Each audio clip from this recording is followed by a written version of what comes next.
সুরেশ আসন গ্রহণ করিয়া কহিল, মহিমের বাসায় এসে শুনলাম সে এখানেই আছে, তাই মনে করলাম এই সুযোগে মহাশয়ের সঙ্গেও একবার পরিচিত হয়ে যাই।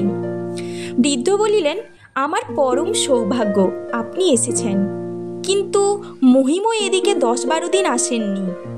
আমরা আজ সকালে ভাবছিলুম কে জানি তিনি কেমন আছেন।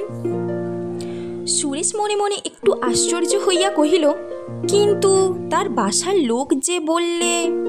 বৃদ্ধ কহিলেন, আর কোথাও গেছেন বোধ হয়। যা হোক, ভালো আছেন শুনে নিশ্চিন্ত হলাম। পথে আসিতে আসিতে সুরেশ যে সকল উদ্ধত সংকল্প মনে মনে স্থির করিয়া রাখিয়াছিল, বৃদ্ধের সম্মুখে তাহাদের ঠিক রাখিতে পারিল না। তাহার শান্ত মুখে ধীর মৃদু কথাগুলি তাহার ভিতরের উত্তাপ অনেক পরিমাণে শীতল করিয়া দিল। তথাপি সে নিজের কর্তব্য বিস্মৃত হইল না। সে মনে মনে এই বলিয়া নিজেকে উত্তেজিত করিতে লাগিল যে ইনি যতই ভালো হন, ব্রাহ্ম তো বটে, সুতরাং ইহার সমস্ত সৃষ্টাচারী কৃত্রিম। ইহারা এমনি করিয়াই নির্বোধ ভুলাইয়া নিজেদের কাজ আদায় করিয়া লন।